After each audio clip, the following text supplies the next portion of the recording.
मदन मोहन जी, सनातन गोस्वामी ने इनको प्रकट किया। मदन मोहन जी भी पहले जयपुर में ही विराजते थे। गोपीनाथ जी, गोविंद देव जी और श्री मदन मोहन जी तीनों जयपुर में ही थे। बहुत ध्यान से सुनिए सब लोग।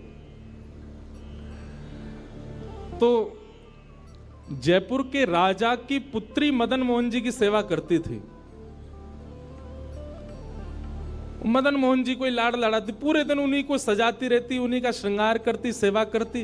राजा स्वयं गोविंद देव जी की सेवा करते और उनकी जो पत्नी थी वो गोपीनाथ जी की, मतलब पूरा परिवार ही तीनों ठाकुर की सेवा करते थे। अलग अलग भवन में, अलग अलग महलों में ठाकुर जी विराजते थे। तो राजा की पुत्री का विवाह हुआ करौली राजस्थान में, जहां मदन मोहन जी अभी विराजते हैं। तो राजा की पुत्री का जब विवाह हुआ तो पुत्री से राजा ने कहा, बिटिया ये बताओ तुम्हारा विवाह है, तुमको हम दहेज में क्या दें? वैसे तो हमने सब दिया, लेकिन फिर भी तुम्हारी कोई इच्छा हो तो मांगो। उसने कहा, पिताजी मुझे सबसे ज्यादा प्रेम श्री मदन मोहन जी से है। आप माता जी और पूरा परिवार गोविंद देव जी, गोपीनाथ जी की सेवा किया करो। मदन मोहन जी को मैं ले जाऊं अपने साथ, अपने ससुराल में इनकी सेवा करूंगी। बड़ी अच्छी कथा है, ध्यान से सुनना। राजा रोने लगा, अपनी पुत्री के चरणों में सर झुका के बोला, मुझे क्षमा कर दे पुत्री, तू जो मांगेगी सो दूंगा, पर ये मेरे हृदय हैं, मैं इनको नहीं दे सकता। मैं वृंदावन से मुगलों से बचा करके इनको लेके आया हूं। वैसे तो ठाकुर जी को बचने की कोई आवश्यकता, ठाकुर जी कृपा करके आए हैं जयपुर में राजा के ऊपर, पर इनको देख करके मेरे प्राण बचते हैं। तू जो मांगेगी सो दे दूंगा। पर मदन मोहन जी बोले, पिताजी गोविंद देव जी, गोपीनाथ जी हैं ना आपके पास में, मदन एक ठाकुर जी मुझको दे दो। यहां राजा की जिद हो गई, नहीं दूंगा। पुत्री की जिद हो गई कि मुझे तो चाहिए, नहीं तो मैं विदाई नहीं होंगी।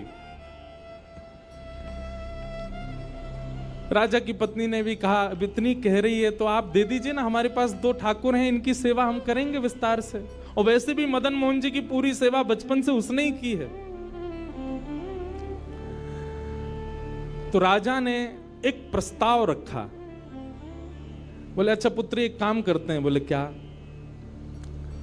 मैं तेरी आंख पे पट्टी बांधूंगा और आंख पे पट्टी बांध करके मदन मोहन जी जैसे 7 स्वरूप तेरे सामने खड़ा करूंगा, जिनमें से 6 स्वरूप जो होंगे वो मैं बनवाऊंगा और 1 स्वरूप वास्तविक मदन मोहन जी होंगे। आंख पे पट्टी बांध करके तुझे स्पर्श करके अगर तूने असली मदन मोहन जी को पहचान लिया तो मैं ये मान जाऊंगा कि तू नहीं, ठाकुर जी तेरे संग जाना चाहते हैं। ठाकुर जी की इच्छा पता चल जाएगी। तो राजकुमारी बोली, ठीक है, आप ये प्रयोजन कीजिए। राजा ने महाराज कारीगरों को बुलवाया और मदन मोहन जी के डिट्टो कॉपी 6 स्वरूप बनवाए और 6 स्वरूप बनवा करके मदन मोहन जी सहित 7 स्वरूपों को खड़ा किया। पुत्री के आंख पर पट्टी बांध दी, एक जैसा इत्र, एक जैसी पोशाक, एक जैसा मुकुट, एक जैसा श्रृंगार, सब कुछ बिल्कुल एक जैसा। और कहा, पुत्री अब तू इनमें से जो 7 में से पहचान लेगी, अगर असली तेने पहचान लिए तो मैं तेरे संग भेज दूंगा। उसने हाँ तो बोल दिया, लेकिन वो कांपने लगी, घबराने लगी। जैसे ही उसने नेत्रबंद किए तो कथा ऐसी है कि वो रात्रि में जब सोई, अगले दिन परीक्षण होना था, तो रात्रि में जब सोई तो बहुत रोई और ठाकुर जी से कहने लगी, नाथ मैं आपसे बहुत प्रेम करती हूं, मैं आपके बगैर नहीं रह सकती, पर मेरे पिताजी की बहुत जिद है। अब कहीं मैं आपको नहीं पहचान पाई, मेरे तो प्राण ही निकल जाएंगे, विदा होना तो बहुत दूर की बात है।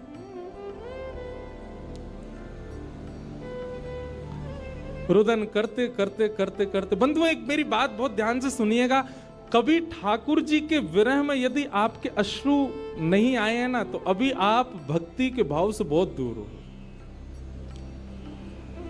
आपको वृंदावन जाना अच्छा लगता है, वृंदावन में घूमना अच्छा लगता है, राधा राधा नाम ध्वनि पर झूमना अच्छा लगता है, कथाएं, प्रवचन, सत्संग बढ़िया लगते हैं। ये सब एक प्रथम सोपान, प्रथम सीढ़ी है।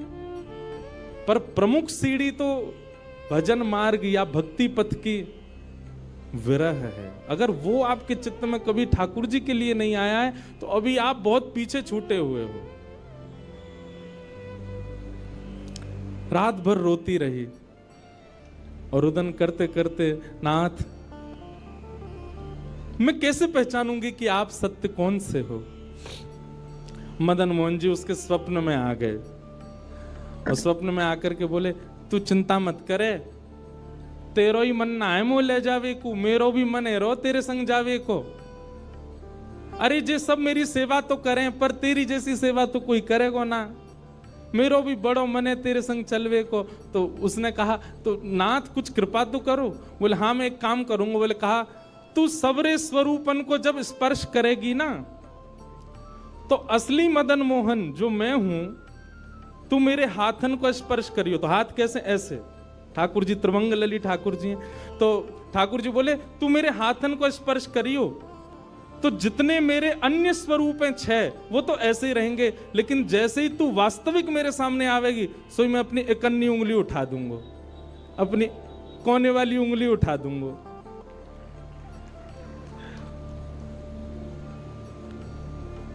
ठाकुर जी कितना प्रेम करते हैं अपने भक्त से।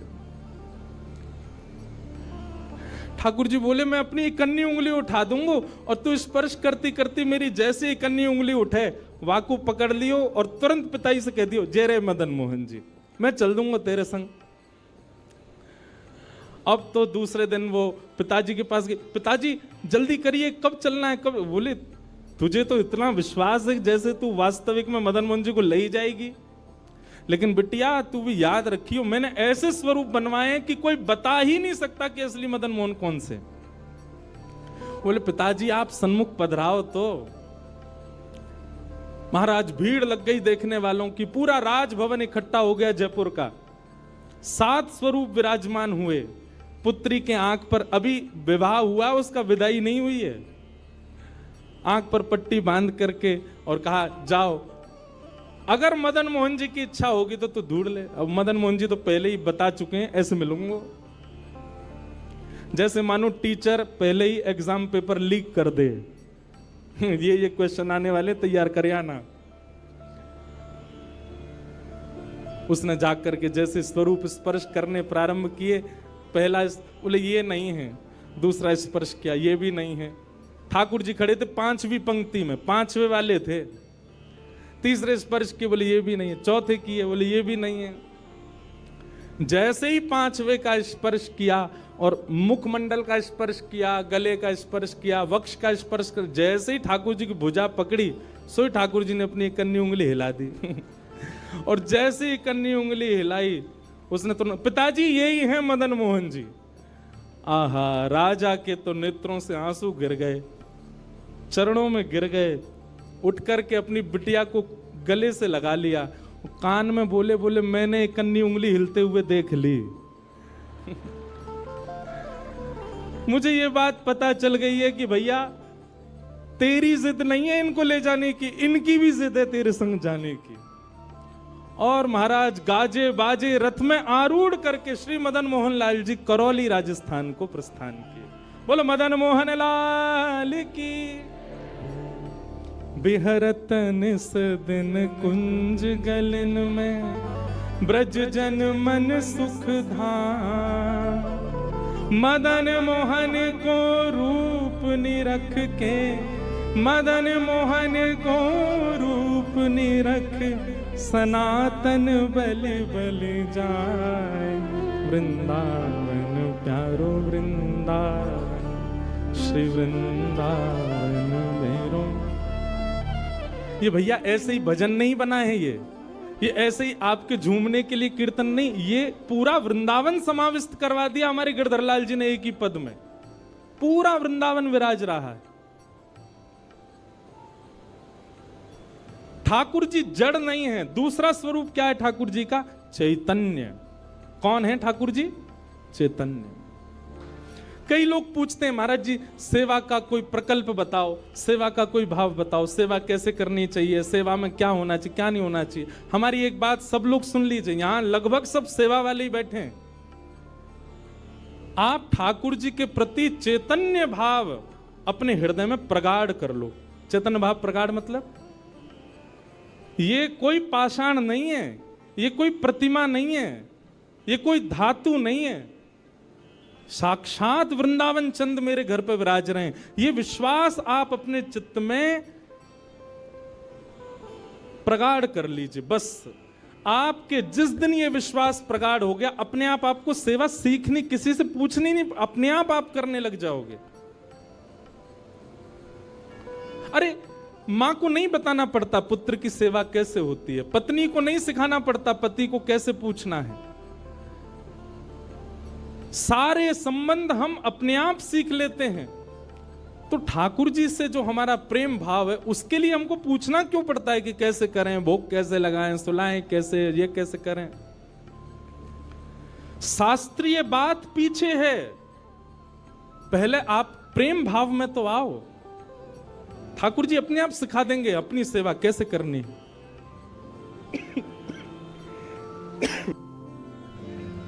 प्रेम भाव, उनके प्रति पाषाण की बुद्धि मत रखो, चैतन्य भाव रखो।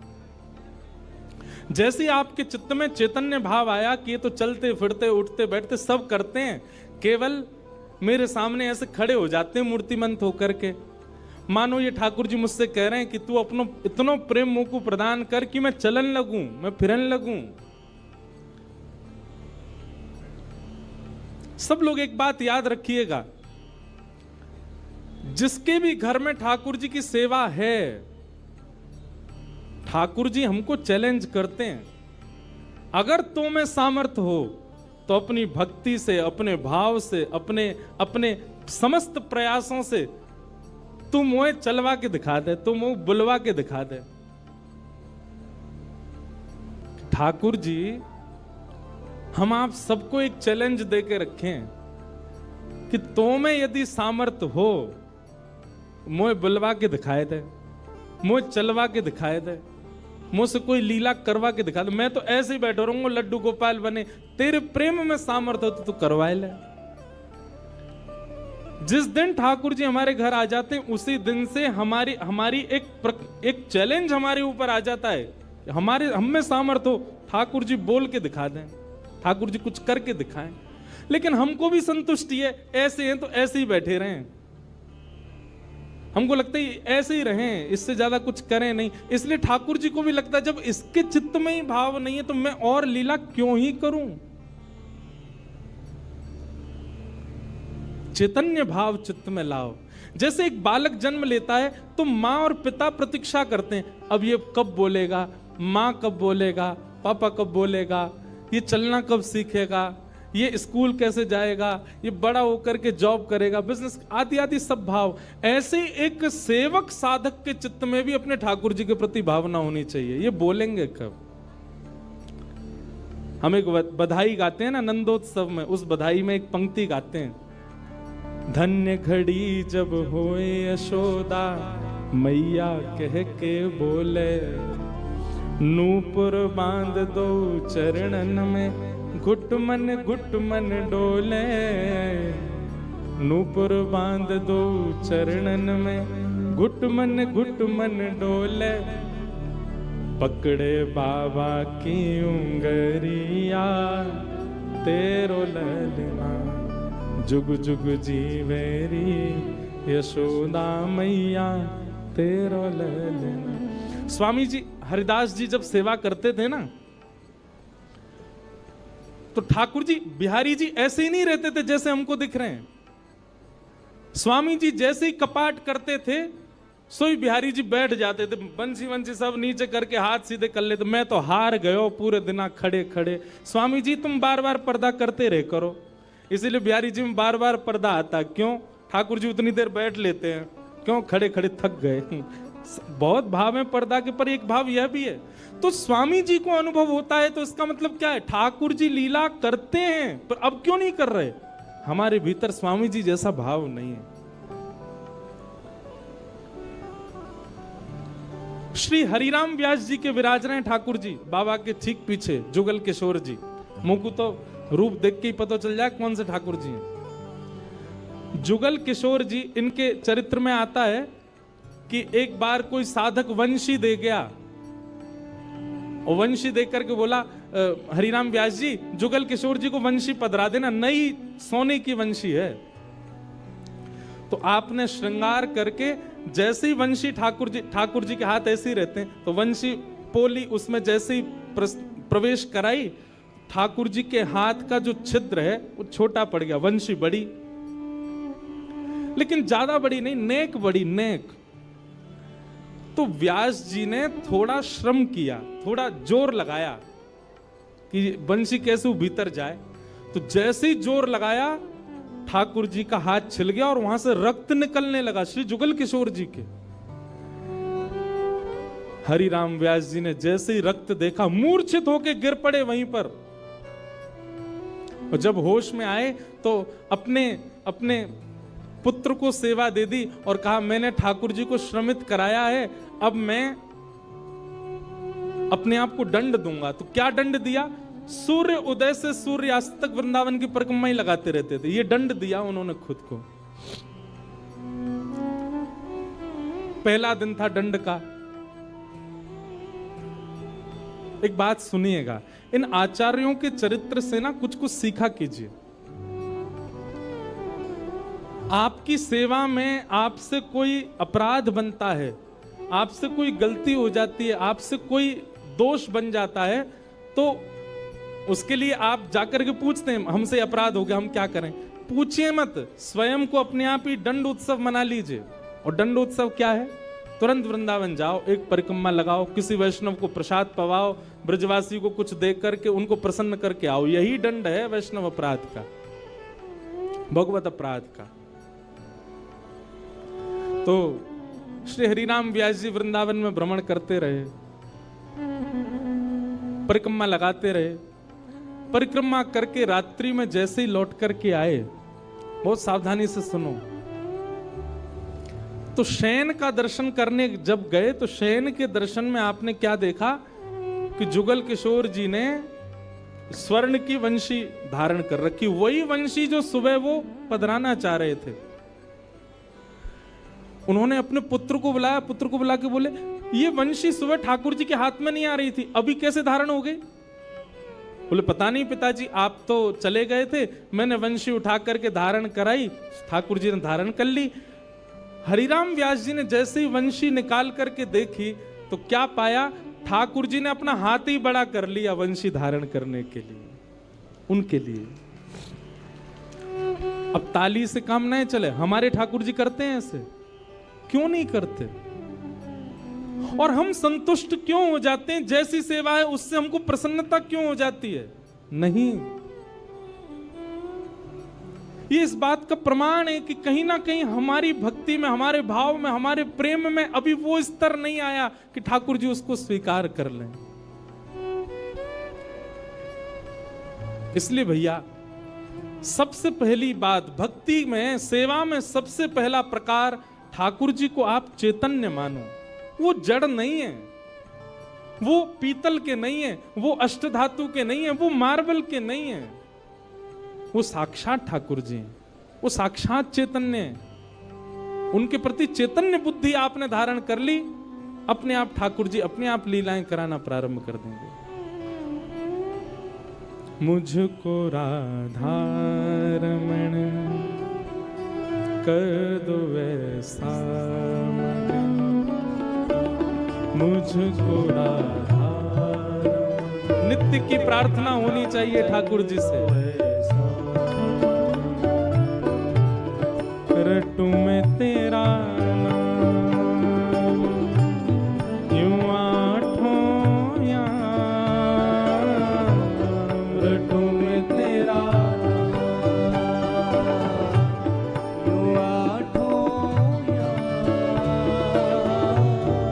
रटू में तेरा नाम यूं आठों याम, रटू में तेरा नाम यूं आठों याम। सब लोग गाओ। मुझको राधा रमन कर दो